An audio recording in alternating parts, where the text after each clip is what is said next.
आप सबके इस गुरु माता पिता को प्रणाम करता हूं और बच्चों आपको बहुत सारा लाड प्यार और सभी लोगों को सुबह की राम राम। मैं आज जिस विषय पर बात करने जा रहा हूं वह विषय सुनने में तो लगेगा कि अरे तो सामान्य सी बात है, इसमें तो और कुछ खास बात है नहीं, सभी बच्चे शर्माते हैं, सभी लोग शर्माते हैं। लेकिन ये वो शर्म की बात नहीं कर रहा हूं, मैं शायद नेचर की बात कर रहा हूं। और शायद नेचर को मैं ज्योतिष के तरीके से देखता हूं या इवन साइकोलॉजी के तरीके से भी देखी जाए तो वह काफ़ी बड़ी संकट उत्पन्न करने वाली बात भी हो सकती है किसी के व्यक्तित्व में। सोशल डेवलपमेंट रोक सकती है ये चीज़, और हम इसको ज्योतिष के तरीके से बिल्कुल अलग से डिफाइन करते हैं। और मैं आपसे रिक्वेस्ट करता हूं कि आपकी यदि ऐसी नेचर है कि आप शाय हैं, या आपके घर में खास तौर से बच्चों की ऐसी नेचर है कि वो शाय हैं, तो फिर कुछ बातों को बहुत गौर से सुनने समझने की ज़रूरत है। यहाँ शाय नेचर के 3 संकेत मैं आपको बता रहा हूँ, अगर वह आपके अंदर है तो बहुत ध्यान से सुनिए मेरी बात। पहले चीज़ तो यह है कि वह अपनी भावनाओं को एक्सप्रेस नहीं कर पाते। दूसरी चीज़ है वह दूसरे की भावनाओं को भी ढंग से रिसीव नहीं कर पाते, क्योंकि जिसकी नेचर शाय होगी उसकी रिसेप्टिविटी कमज़ोर होती है, यानी वह दूसरे की बात को बहुत गहराई से सुन नहीं पाता। और तीसरी बहुत महत्वपूर्ण चीज़ यह है कि उसके अंदर भावुकता इतनी ज़्यादा होती चली जाती है और एक्सप्रेशन इतना कम होता चला जाता है कि वह अंदर ही अंदर घुटने लग जाता है। हम इसे ज्योतिष के नज़रिए से देखें तो चंद्रमा और केतु जब भी कुंडली के अंदर बहुत बुरा परिणाम देते हैं तब व्यक्ति के अंदर ये परेशानी उत्पन्न होनी शुरू हो जाती है। कैसे ये परेशानी उत्पन्न होती है? अपनी भावनाओं की अभिव्यक्ति नहीं कर पाता, उसके अंदर अपनी भावनाओं को अभिव्यक्त करते समय एक डर होता है। जिस शर्माने की बात आप गानों में सुनते हैं वह शर्माने से बिल्कुल अलग है, वह अभिव्यक्ति का एक प्रकार है। लेकिन यहां जो हम बात कर रहे हैं वह यह है कि अभिव्यक्ति हो ही नहीं पा रही है, संप्रेषण हो ही नहीं पा रहा, कम्युनिकेशन एस्टैब्लिश नहीं हो पा रहा है, क्योंकि व्यक्ति अपनी बात कह नहीं पा रहा। और यदि बच्चे के अंदर यह बात निकाली नहीं जाएगी तो आगे जाकर ऐसा बच्चा अपने सोशल बिहेवियर में बहुत कमज़ोर होता चला जाता है, घुटन होनी शुरू होती है। और बहुत शर्मीले बच्चों को आप देखिएगा कफ के या ठंड के गंभीर रोग आगे जाकर हो जाते हैं, क्योंकि चंद्रमा डिस्टर्ब्ड है।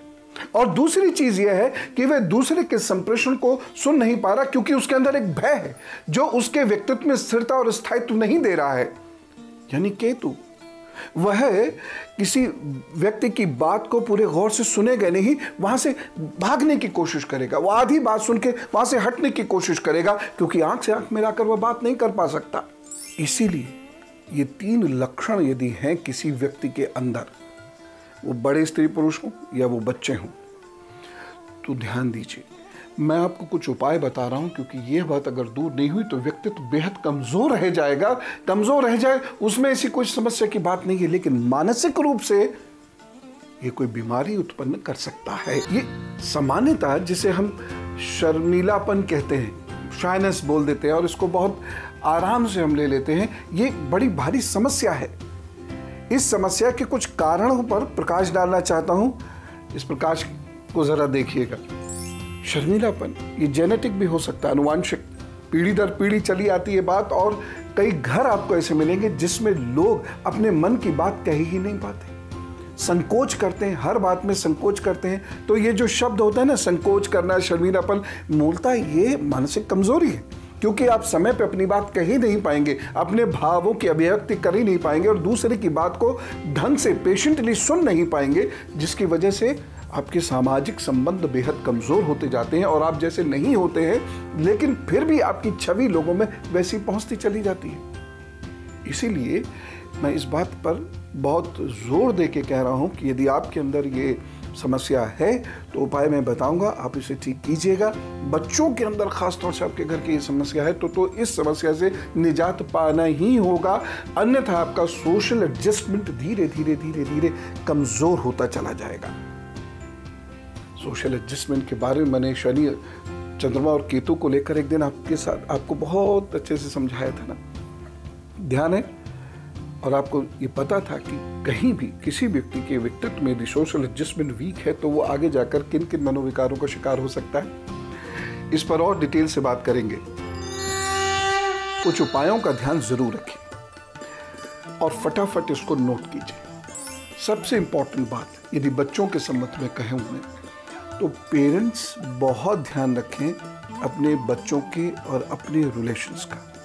जिन पेरेंट्स के उनके बच्चों के साथ रिलेशंस अच्छे नहीं होते, जो पेरेंट्स अपने बच्चों के लिए सदा एक इंस्ट्रक्टर की तरह से ही होते हैं, एक ट्रेनर की तरह से ही रहते हैं और उनके आपस में फ्रेंडली रिलेशंस नहीं होते हैं, या मैं बहुत स्पष्ट रूप से कहूँ, यदि बच्चे और माता पिता आपस में एक दूसरे के साथ अपने इमोशंस को एक्सचेंज नहीं कर सकते, अपने भावों को एक दूसरे को नहीं बता सकते, उस घर के बच्चों के अंदर भावनात्मक समस्याएं उत्पन्न होती चली जाती हैं और धीरे धीरे ये बच्चे किसी और के साथ इंटरेक्ट करने से, मिलने जुलने से बचने लग जाते हैं और इनके अंदर कुछ मानसिक विकार उत्पन्न होते चले जाते हैं।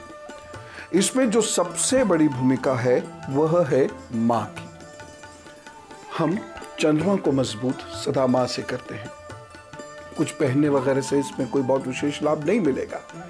माएँ अपने बच्चों को अपने बाएं बिठाएं और अपना स्पर्श दें उन्हें। इस प्रकार से स्पर्श देकर बैठें, बात करें।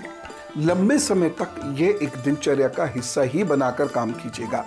इसमें साल 2 साल लगेंगे, क्योंकि मानसिक विकार इतनी जल्द ठीक नहीं होते। शारीरिक विकार बहुत जल्द ठीक हो जाते हैं, लेकिन मन को ठीक होते होते या विकारों को दूर होते होते बहुत वक्त लग जाता है। इस प्रकार से आप बैठिए, धीरे धीरे आप उनसे बातचीत करते रहिए और आप खुद महसूस करेंगे एक वक्त के बाद बच्चे के अंदर परिवर्तन आ रहा है। वह आपसे अपने इमोशंस के बारे में, अपने भावों के बारे में अपनी अभिव्यक्ति करने लगा है। फिर धीरे धीरे आप देखेंगे वह दूसरों से भी बातें करने लगा है। फिर और धीरे धीरे देखेंगे कि वह दूसरों से बहुत खुल के बोलने लगा है। जब यह हो जाए, समझ लीजिए आपका काम पूरा हो गया।